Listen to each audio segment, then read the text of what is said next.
નમસ્કાર વિદ્યાર્થી મિત્રો, હું છું ઇકી બામણિયા. વિદ્યાર્થી મિત્રો, તમારું અર્થશાસ્ત્રનું પેપર કેવું ગયું એ નીચે કોમેન્ટની અંદર જરૂરથી લખજો અને કહેજો કે ભાઈ આપણી ચેનલના જે વાવાઝોડાના સેશન્સ છે એ તમને કેટલા ઉપયોગી થાય છે અને તમે ટોટલ કેટલા માર્ક્સ ધાર્યા એ પણ નીચે કોમેન્ટની અંદર જણાવજો. આજે હવે તમારું આગળનું જે પેપર છે સ્ટેટિસ્ટિક એટલે કે આંકડાશાસ્ત્ર, જે ઘણા બધા વિદ્યાર્થીઓ માટે કન્ફ્યુઝિંગ સબ્જેક્ટ કહેવાય છે, તો એનું લાસ્ટ ડેનું પ્લાનિંગ કેવી રીતે કરવું અને એની અંદર કદાચ કોઈ ટોપર કોઈને બનવું હોય તો 95+ માર્ક લાવવા હોય તો કઈ કઈ બાબતોનું ધ્યાન રાખવું એ બાબતોનું ડિસ્કશન આજે આપણે આ વિડીયોની અંદર કરવાના છે. તો તમારે બી જો સ્ટેટિસ્ટિકનું લાસ્ટ પ્લાનિંગ કેવી રીતે કરવું એ જાણવું હોય તો આ વિડીયોને અંત સુધી જોતા રહો.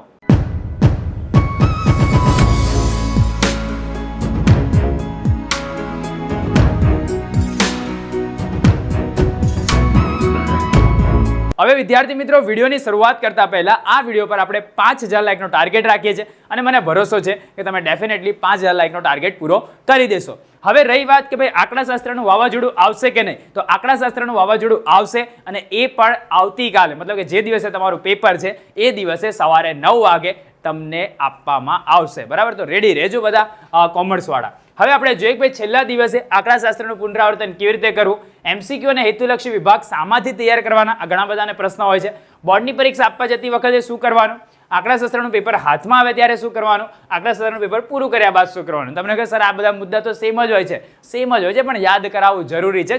છેલ્લે અમુક વસ્તુઓ ભૂલાઈ જતી હોય છે. પહેલું છે છેલ્લા દિવસે આંકડાશાસ્ત્રનું પુનરાવર્તન કેવી રીતે કરવું.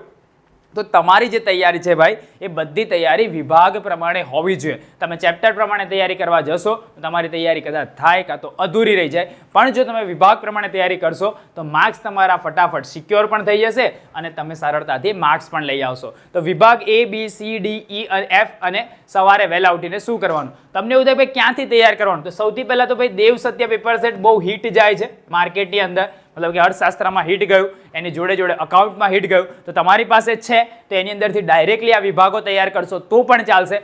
અને જો કદાચ ના હોય, તમારા કોઈ મિત્ર પાસે હોય તો ભાઈ ઝેરોક્સ કઢાવી કાં તો પીડીએફનો ઉપયોગ તમે કરી લેજો, વાંધો નહીં, અમે કોપીરાઇટ નહીં આપીએ. બરાબર, ચલો વિભાગ A, B, C, D અને E, F આવી રીતે તમે કરી શકો છો. અને આની અંદર પણ જેટલું તમે કેલ્ક્યુલેટિવ પોર્શન છે એના પર ફોકસ કરશો, પેન ચલાવી અને પોતાની જાતે પ્રેક્ટિસ કરશો, એટલો તમને બેનિફિટ થશે.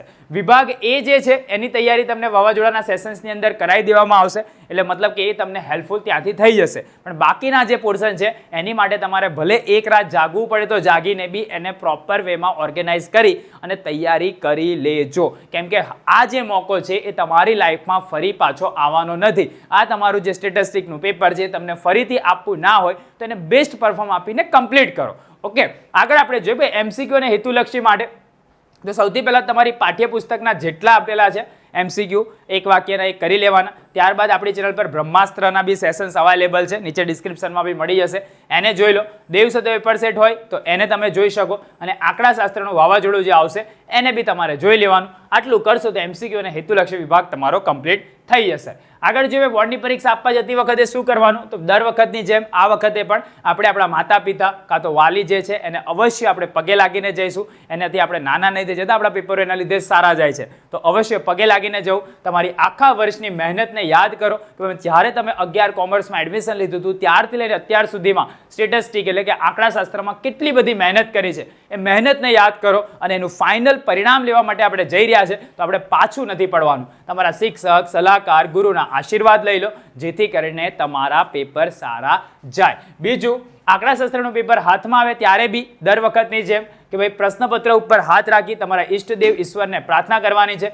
અંદર જે કંઈ બી પૂછાયું હશે એ મને આવડવાનું જ છે, આવી તમે એક પ્રોપર પ્રાર્થના પોતાની જાત માટે કરી શકો છો. અને આવનારા 3 કલાક મારે મારું બેસ્ટ પરફોર્મન્સ આપવાનું છે અને મારાથી જેટલા બી શક્ય બને એટલા સારી રીતે હું પેપરને પ્રેઝન્ટ કરીશ. તો આ જરૂર કરજો. આંકડાશાસ્ત્રનું પેપર પૂરું કર્યા બાદ શું કરવાનું, કે મેં મારા તરફથી આજે આ વિષયમાં સર્વશ્રેષ્ઠ પ્રયત્ન કરેલો છે, તો પછી જે આવડ્યું ના આવડ્યું એને બાજુ પછી બહુ જોવાની જરૂર નથી. ઓકે, આપણી ચેનલ પર સોલ્યુશનનો વિડીયો આવશે અને જોઈ અને પછી નવા વિષય તરફ આગળ વધી જવાનું. દર વખતની જેમ ફરીથી હું તમને કહીશ કે તમારી કરેલી તમામ મહેનતનું તમને ફળ મળે એવું મારી અને મારી આખી ટીમ તરફથી હું તમને શુભેચ્છાઓ પાઠવું છું.